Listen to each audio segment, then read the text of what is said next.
Esse é o meu quinto vídeo aqui no YouTube. Hoje a gente vai falar sobre Dostoiévski, Jesus Cristo e Provérbios 7. Se você gosta de ouvir reflexões sobre livros e sobre Deus, considere se inscrever neste canal. Bom, primeiro de tudo a gente vai falar um pouco sobre Noites Brancas. Vale muito a pena a gente lembrar desse romance, dessa novela de Dostoiévski, o nosso caríssimo autor da literatura russa. E a história é a seguinte: um jovem extremamente solitário, completamente distante da realidade, sem ter conhecidos e amigos, começa a se questionar por que sente tamanha tristeza. Porém, ao mesmo tempo, esse jovem diz que conhece intimamente muitas pessoas de São Petersburgo. Mas sabe quem são esses conhecidos?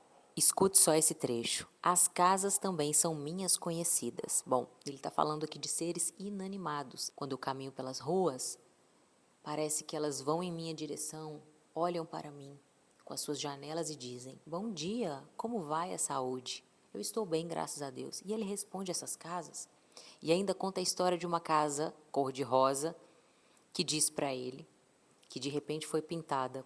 Coitada da minha amiga, pintaram com tinta amarela. Malvados, bárbaros, não tiveram pena de nada, nem das colunas, nem das cornijas, e minha amiga ficou amarela como um canário. Bom, esse jovem está tão distante da realidade, está tão sozinho, que os seus amigos são casas, são construções. E nessa solidão toda, esse jovem quer saber por que tamanha tristeza ocupa o seu coração, quando começa a caminhar pelas ruas até encontrar uma mulher, da qual ele começa a conversar. E em 4 noites, esse livro basicamente retrata essas 4 noites da qual esse jovem se apaixona por essa mulher. Mas veja bem, a princípio, no primeiro dia, na primeira conversa, essa mulher, Nastyenka, diz: olha, eu aceito conversar com você novamente, encontrá-lo de novo, porém, eu quero fazer um pedido. Não se apaixone por mim. Eu aceito ser sua amiga, mas não se apaixone por mim.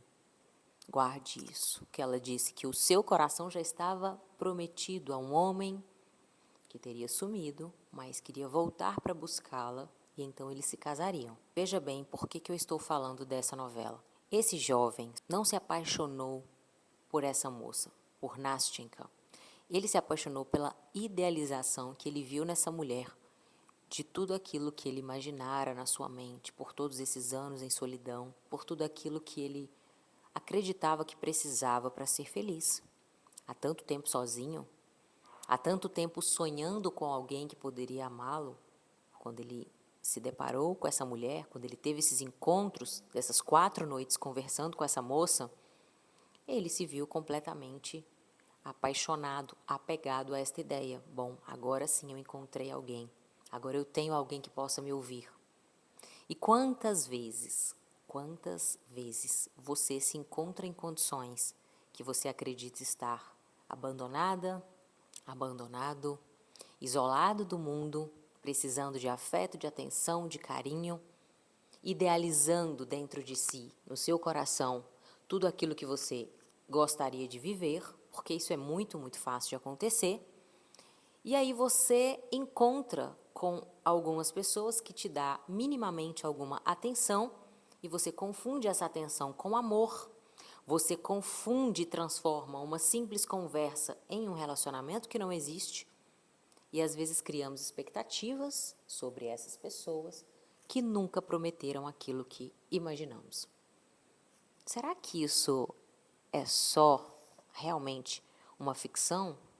Eu acho que o autor, Dostoiévski, ele expressou muito bem o que está acontecendo, não só na modernidade atual, mas o que sempre acontece no coração de uma pessoa que está distante de Deus. Colocou todos os seus prazeres e o seu coração no controle da sua vida, logo você vai perceber que essa história desse jovem sonhador por ter apaixonado em apenas 4 dias por uma mulher que já estava comprometida por outro homem e que disse no início: não se apaixone por mim, meu coração já tem alguém, e ainda assim se apaixonou, é algo extremamente fácil de acontecer com todos nós. Nós enxergamos vozes do nosso coração através desse filtro da carência e começamos a ver coisas que nunca existiram. E aí sim vem um coração partido. Agora veja bem o que a Bíblia nos relata em Provérbios 7. Salomão conta a história de um jovem que é seduzido pelas palavras de uma mulher. Versículo 6. Pois quando eu olhava da janela da minha casa através das grades, vi entre os simples e percebi entre os jovens um moço sem juízo, que passava pela rua próximo à esquina da mulher adúltera e seguia em direção à casa dela, no crepúsculo, no final do dia, ao anoitecer, quando já estava escurecendo. Uma mulher saiu ao encontro dele, enfeitada como as prostitutas e com astúcia no coração. Ela é agitada e assintosa, os seus pés não param em casa. Ora ela está nas ruas, ora nas praças, espreitando por todos os cantos. Ela o agarrou, beijou-o e lhe disse com atrevimento, versículo 14, tenho comigo sacrifícios pacíficos, pois hoje cumpri os meus votos. Por isso, saí à tua procura até que encontrasse, e agora te achei. Mais adiante, vem, vamos embriagar-nos de amor até o amanhecer e nos divertir com prazeres. Ela o convence com a sedução das palavras e o arrasta com os elogios dos lábios. Ele a segue de imediato, como o boi que vai para o matadouro. Agora, filhos, ouve-me. Ficai atento às palavras da minha boca.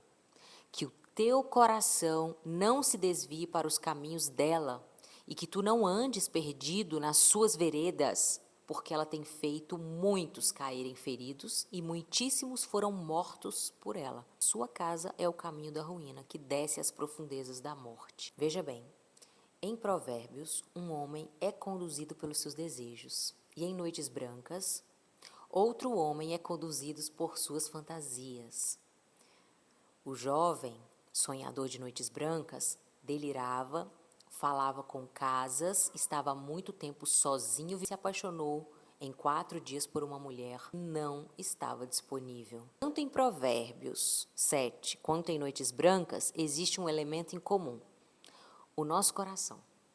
Um coração que não está sendo guiado pela sabedoria de Deus, um coração que está sendo guiado pelos próprios desejos, um coração que acredita que aquilo que sente necessariamente é verdade. Como que a gente é? A tendência do ser humano é realmente ser guiado por esses desejos pecaminosos, pelo nosso coração que é enganoso. Transformar pessoas comuns em respostas para vazios que somente Deus pode preencher. Isso é algo muito palpável e muito real. Quando nós não estamos minimamente arraigados, preenchidos com a palavra de Deus no nosso coração, nós desvirtuamos e caímos facilmente nas mentiras de Satanás, nas mentiras dos nossos ídolos, nas mentiras do pecado. Nós estamos falando aqui de 2 histórias que se conectam muito bem uma com a outra. Um jovem sonhador que aceitou alguns momentos de atenção dessa moça. Meu Deus, um momento inteiro de júbilo. Não será isso bastante para uma vida inteira? Esse jovem sonhador tão solitário que se conteve com essas 4 noites que viveu ali, de uma paixão que só existia na cabeça dele, que nunca existiu na verdade. Terminou com seu coração partido. Quantas vezes você se pega em meio à carência, em meio à solidão, e poucos minutos de conversa, poucos minutos de atenção. Talvez você pense, nossa, 4 dias e esse jovem sonhador já estava apaixonado? 4 dias ainda é muita coisa. Quantas vezes uma única frase, uma única conversa pode fazer o seu coração acelerar e você começar a idealizar uma história inteira? Salomão, contando aqui o relato de um homem que foi seduzido por uma mulher, lá no versículo 22, ele a segue de imediato como um boi que vai para o matadouro, como um louco que vai para o castigo das prisões. Olha como a Bíblia relata um jovem que é puramente seduzido pelos desejos de seu coração. Um boi que vai para o matadouro não está tendo um final feliz. Um louco que vai para o castigo das prisões também não está tendo um momento glorioso em sua vida, muito pelo contrário, vem sofrimento por aí. Quando a palavra de Deus nos diz para não confiar no nosso coração que é enganoso, para colocar o Senhor, Cristo e todas as coisas do reino dos céus em primeiro lugar, que todas as outras coisas serão acrescentadas, Ele, como um Pai amoroso, está nos aconselhando da melhor forma possível. Deus não divide a sua glória com ninguém. E ouça com os ouvidos espirituais, com a voz de Deus, com a sabedoria de Cristo enchendo seu coração. Quando Deus fala isso, que não divide a sua glória com ninguém, não é porque Ele não quer te ver feliz. Cristo nos aconselha a não viver conforme este século, mas Ele nos aconselha a sermos transformados com a nossa mente para que experimentemos a boa, agradável e perfeita vontade de Deus. Está lá em Romanos 12, 2. Quando colocamos qualquer coisa no centro e no lugar de Deus, então podemos esperar uma tragédia. Não existe ninguém no mundo que vai preencher o nosso coração com aquilo que somente Deus pode satisfazer. Nós nascemos com um buraco na nossa alma que só Cristo preenche. Eu esqueci quem disse essa frase, mas eu acredito que você já tenha ouvido. O conselho das Escrituras para a nossa vida é viver Romanos 12, 2. É experimentar a boa, agradável e perfeita vontade de Deus. Não espere ser feliz e ser completo por algo que não foi feito para trazer em si essa completude para a sua vida. Um ser humano, algo que você tanto deseja aqui nessa terra, nunca vai preencher o seu coração. Nunca vai fazer aquilo que só Deus tende a fazer no nosso interior. E para você que já teve um coração partido ou está nesse momento com seu coração partido, o meu conselho é que você busque incansavelmente a presença de Deus, que você conheça minimamente quem Jesus é. Quanto mais intimidade você tem com as Escrituras, mais certo está o seu coração de se apoiar na rocha que é Cristo e não nas coisas terrenas, e não naquilo que pode sim te fazer ora feliz, ora triste. Viva uma vida completa em Jesus. A mulher que coloca Cristo no centro, coloca tudo no lugar. A palavra falou com você, compartilhe esse vídeo com mais alguém. Não se esqueça, me segue para os próximos vídeos.